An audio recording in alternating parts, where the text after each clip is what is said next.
Bonjour et bienvenue dans cette nouvelle vidéo, super contente de parler aujourd'hui de votre piste de danse. Je crois que c'est notre objectif à tous, avoir une piste de danse qui est pleine, avoir des invités qui repartent et qui se sont dit qu'ils ont passé la meilleure soirée de leur vie. Mais pour que ça ce soit possible, il va falloir faire attention à énormément de détails et je vous propose de les voir avec vous dans cette nouvelle vidéo.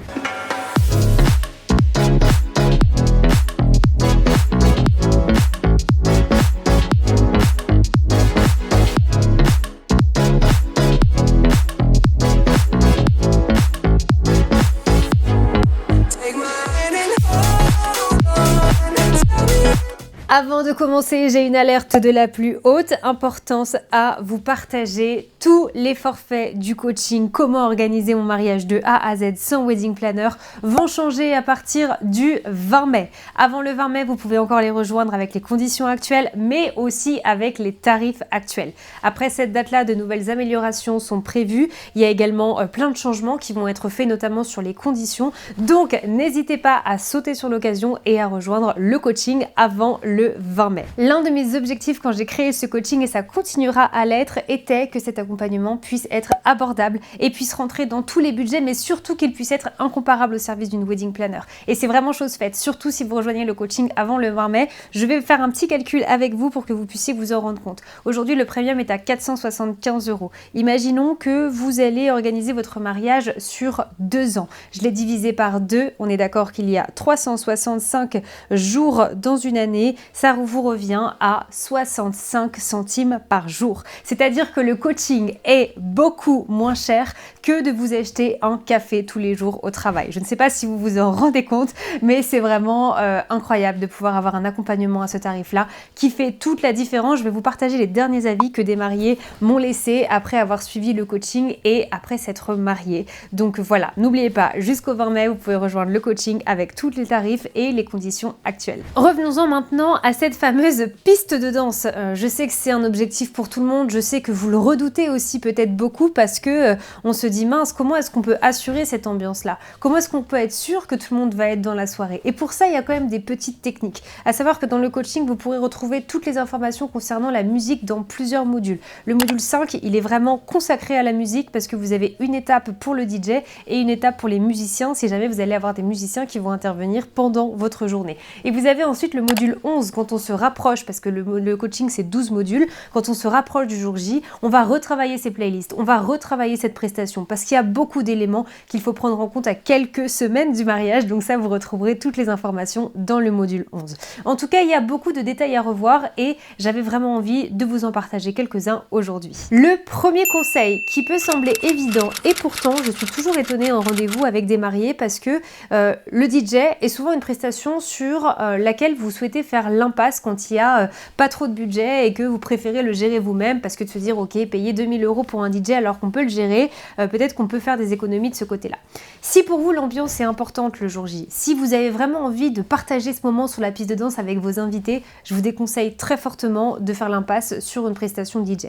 En fait, le DJ, c'est beaucoup plus de boulot que ce qu'on pense. C'est-à-dire que c'est pas simplement quelqu'un qui va mettre play et qui va laisser la musique se passer pendant toute la soirée et juste être là si jamais il y a un problème. Pas du tout. Un DJ, c'est quelqu'un qui est là aussi en live, c'est-à-dire que c'est quelqu'un qui va pouvoir gérer cette ambiance. Quand il va voir qu'il y aura moins de monde sur la piste de danse, il sait très bien ce qui fait danser tout le monde. Donc il pourra intervenir, échanger et remettre de la musique pour relancer la soirée. C'est quelqu'un qui va s'adapter à tout ça. Quand vous allez avoir des moments importants aussi pendant votre repas, etc. Là, c'est aussi cette personne-là qui va gérer ces moments-là, mais qui va pouvoir gérer le timing parfaitement, c'est-à-dire vous couper des chansons, par exemple pour l'ouverture de bal, pour que ça coupe pas directement. Enfin, c'est vraiment une prestation qui est importante. Et pour pas trop m'éloigner du sujet et vraiment vous parler de la soirée dansante, moi je trouve que d'avoir un DJ ne sera jamais le même effet que si vous aviez une playlist. Et à savoir en plus que souvent votre DJ vous gère la mise en lumière quand même de la piste de danse, ce qui fait aussi beaucoup quand on danse. Donc s'il vous plaît, si l'ambiance est importante pour vous, ne faites pas l'impasse sur la prestation d'un DJ professionnel. D'ailleurs, je vous ai parlé rapidement de l'ouverture de bal. J'aimerais que vous preniez quelques secondes, si c'est possible, pour me mettre en commentaire quelle chanson avez-vous choisi pour votre ouverture de bal. Je trouve ça génial de toujours voir de nouvelles idées, de savoir ce que vous aimez en ce moment comme chanson, ça pourra vous inspirer aussi entre vous. Donc n'hésitez pas à mettre pause une seconde pour m'écrire en commentaire quelle est la chanson de votre ouverture de bal et ensuite revenez pour qu'on continue sur les autres conseils. Conseil numéro 2, et je sais, je vous le répète beaucoup si vous me suivez sur Instagram, si vous faites partie du coaching ou encore si vous suivez toutes mes vidéos YouTube. D'ailleurs, n'oubliez pas de bien vous abonner si jamais vous n'êtes pas encore abonné à ma chaîne, ça vous permettra d'être au courant à chaque fois que je mets une nouvelle vidéo en ligne. Donc, vous m'entendez souvent parler du déroulé et de la logistique. Et ben, je vais commencer par un, mais je parlerai de l'autre un peu plus tard. Je vais commencer par la logistique, par toute la partie croquis, comment vous imaginez votre mariage. Alors, on vous parle beaucoup de croquis pour la soirée, pour l'espace dîner. Ça, c'est très important, c'est même primordial. Ne faites pas l'impasse dessus. Par contre, très peu sont les futurs mariés qui vont et qui sachent comment calculer la surface idéale de leur piste de danse. Pourtant, imaginez-vous laisser un espace beaucoup trop grand par rapport au nombre de vos invités. C'est exactement comme si vous y alliez demain à un festival et que, en fait, il y ait 10 personnes sur un terrain énorme qui a été prévu pour le festival. Bah, vous allez vous sentir un petit peu seul quand même sur la piste de danse. Et au niveau de l'ambiance, ce sera jamais la même chose que si vous êtes à un festival où vous êtes entouré de monde et où du coup vous avez vraiment l'impression qu'il y a une vraie ambiance autour de vous. Vous vous lâcherez plus pour danser, vous sentirez que l'ambiance est vraiment là, vous aurez du monde autour de vous. Donc il ne s'agit pas d'être serré, par contre il s'agit vraiment de calculer les dimensions idéales. Pour ça il y a des calculs qui existent, que vous retrouverez pour le coup dans le coaching, dans le module 7, puisqu'on voit toute la logistique et les croquis. Vous avez aujourd'hui des nouveaux guides d'instruction, vous avez toutes les étapes pas à pas pour pouvoir faire un croquis à échelle, un croquis réaliste et qui va jouer vraiment sur toute l'ambiance de votre mariage. Donc ça, ne faites pas l'impasse dessus. Conseil numéro 3, et on y vient parce que c'était la suite logique, je vais maintenant vous parler du déroulé. En fait, il ne faut pas du tout prendre votre soirée dansante comme quelque chose qui est à part. C'est-à-dire que c'est pas qu'en organisant bien ce moment-là que vous allez réussir à avoir un moment festif et comme vous l'imaginez. Pour que votre soirée dansante, elle soit réussie, bah en fait, votre soirée dansante, c'est un peu la fin de tout ce qui se sera passé avant. C'est-à-dire que pour que vos invités aient de l'énergie, pour que vos invités aient envie de danser, il ne faut pas que l'ambiance juste avant ce moment-là soit retombée, et notamment le repas, ce qui est aussi l'une de vos peurs, je sais bien, pendant le repas, comment faire pour que l'ambiance ne retombe pas, pour pas que ça s'éternise. Ça pourrait complètement être une autre vidéo, mais en tout cas, pour en revenir à la soirée dansante, il faut que votre timing avant, et notamment du repas, ne pas trop le charger, qui ne dure pas trop longtemps. Ça fera que vos invités, on va arriver beaucoup plus tôt à la soirée dansante. On estime en général que le mieux serait de pouvoir danser maximum à minuit, comme ça on sait que ce sera pas trop long auparavant. Donc gérez bien le timing avant, ne chargez pas votre repas, faites attention à tout le timing en fait de votre mariage et au moins vous pourrez assurer une super ambiance pendant votre soirée dansante. J'avais maintenant envie de vous partager un détail que je trouve chouette, qui se voit de plus en plus, qui peut paraître kitsch comme ça au premier abord, mais je vous assure que ça marche très bien. C'est le fait d'aller ajouter des accessoires à votre soirée dansante. Les invités en raffolent, je vous promets, j'ai fait beaucoup de mariages où à chaque fois il y avait les mariés qui ajoutaient des accessoires, mais typiquement ça marchait trop bien.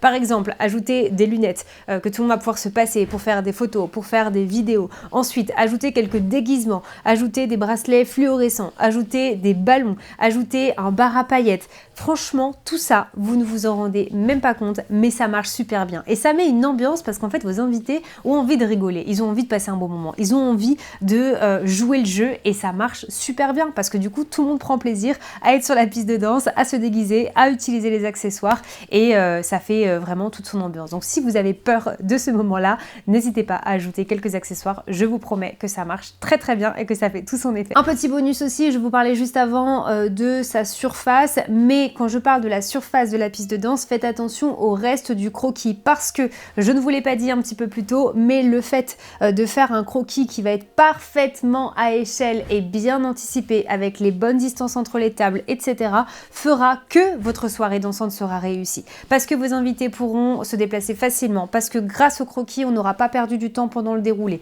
Donc en fait, quand je vous parle de logistique et du déroulé tout le temps, c'est parce que selon moi, c'est ce qui fait toute la différence le jour d'un mariage.